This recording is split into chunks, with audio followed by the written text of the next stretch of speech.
ಮಹಾತ್ಮ ಗಾಂಧೀಜಿಯವರ ಸ್ಮಾರಕ ನಿಧಿ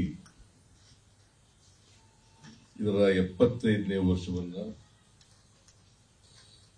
ವಿಚಾರ ಸಂಕಿರಣದ ಮೂಲಕ ಆಚರಣೆ ಮಾಡ್ತಾ ಇದ್ದೀವಿ.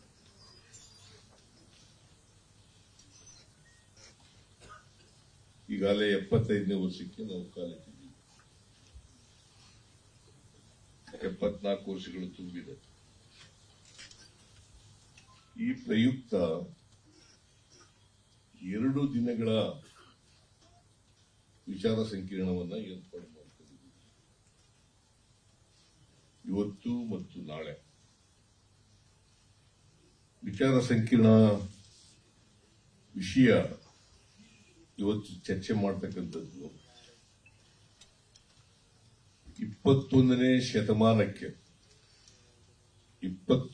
ಶತಮಾನಕ್ಕೆ ಬೇಕಾದ ಗಾಂಧಿ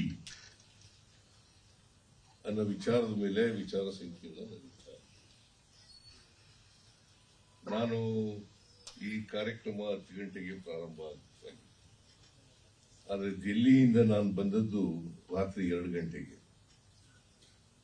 ಸೊ ಹಾಗಾಗಿ ಸ್ವಲ್ಪ ನಿದ್ದೆ ಬರೋದು ಹೇಳೋದು ಎಲ್ಲ ತಡ ಆಯಿತು. ಹಾಗಾಗಿ ಈ ಕಾರ್ಯಕ್ರಮಕ್ಕೂ ಕೂಡ ತಡವಾಗಿ ಬಂದಿದ್ದೇನೆ.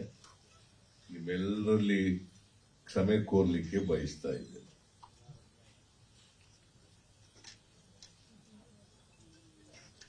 ಮಹಾತ್ಮ ಗಾಂಧೀಜಿಯವರು ಅಕ್ಟೋಬರ್ 2, 1869ನೇ ಇಸ್ವಿನಲ್ಲಿ ಜನಿಸಿದರು. ಅಂದರೆ 2 ಶತಮಾನಗಳು 19 ಮತ್ತು 20ನೇ ಶತಮಾನದಲ್ಲಿ ಅವರ ವಿಚಾರಗಳು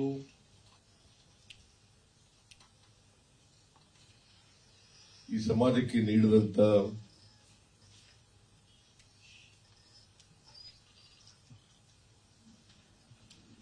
ಮಾರ್ಗದರ್ಶಗಳು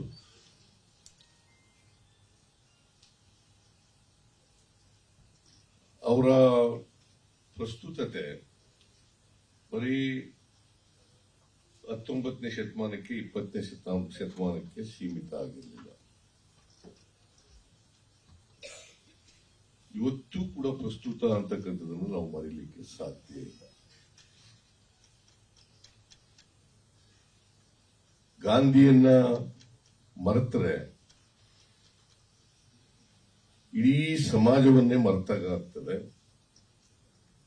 ಇಡೀ ವಿಶ್ವವನ್ನೇ ಮರೆತಾಗ ಆಗ್ತದೆ. ಅದರಿಂದ ಮಹಾತ್ಮ ಗಾಂಧೀಜಿಯವರ ವಿಚಾರಗಳನ್ನ ನಾವು ಮೆಲ್ಕಾಕ್ಬೇಕಾಗಿರ್ತಕ್ಕಂಥದ್ದು, ಆ ದಾರಿನಲ್ಲಿ ನಡೀತಕ್ಕಂಥ ಪ್ರಯತ್ನಗಳನ್ನ ಮಾಡಬೇಕಾಗಿರ್ತಕ್ಕಂಥದ್ದು ಅತ್ಯಂತ ಅವಶ್ಯಕ ಅಂತೇಳಿ ನನಗನ್ಸುತ್ತೆ. 21ನೇ ಶತಮಾನಕ್ಕೆ ನಾವು ಇಡೀ ವಿಶ್ವವನ್ನ ನೋಡಿದಾಗ ಇವತ್ತು ಗಾಂಧೀಜಿಯವರು ಬಯಸಿದಂತ ಸಮಾಜ ನಿರ್ಮಾಣ ಆಗ್ತದೋ ಇಲ್ವೋ ಅಂತಕ್ಕಂಥ ಅನುಮಾನ ಪ್ರತಿಯೊಬ್ಬರಲ್ಲಿ ಬರಲಿಕ್ಕೆ ಸಾಧ್ಯ ಆಗ್ತದೆ. ಗಾಂಧೀಜಿಯವರು ಶಾಂತಿ, ನ್ಯಾಯ, ಭ್ರಾತೃತ್ವ ಇದರಲ್ಲಿ ಅಪಾರವಾದಂತಹ ನಂಬಿಕೆಯನ್ನು ಇಟ್ಟುಕೊಂಡು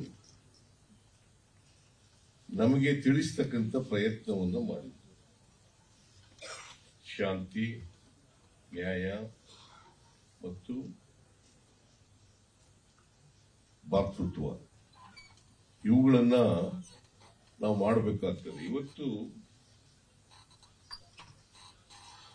ನಾವೆಲ್ಲರೂ ಕೂಡ ಇಡೀ ಜಗತ್ತು ಒಂದು ಕುಟುಂಬ ಅಂತ ಹೇಳ್ತೇವೆ.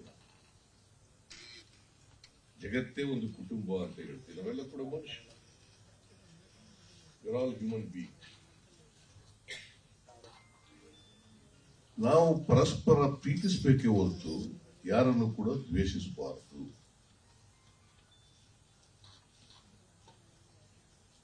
ಪರಸ್ಪರ ಪ್ರೀತಿಸ್ತಕ್ಕಂಥ ಪ್ರವೃತ್ತಿಯನ್ನ ಪ್ರತಿಯೊಬ್ಬರು ಕೂಡ ಬೆಳೆಸ್ಕೊಂಡ್ರೆ ಸಮಾಜದಲ್ಲಿ ಶಾಂತಿ ನೆಲೆಸಲಿಕ್ಕೆ ಸಾಧ್ಯ ಆಗ್ತದೆ, ಎಲ್ರಿಗೂ ನ್ಯಾಯ ಸಿಗಲಿಕ್ಕೆ ಸಾಧ್ಯ ಆಗ್ತದೆ, ಪರಸ್ಪರ ಭ್ರಾತೃತ್ವ ಬೆಳೀಲಿಕ್ಕೆ ಸಾಧ್ಯ ಆಗ್ತದೆ.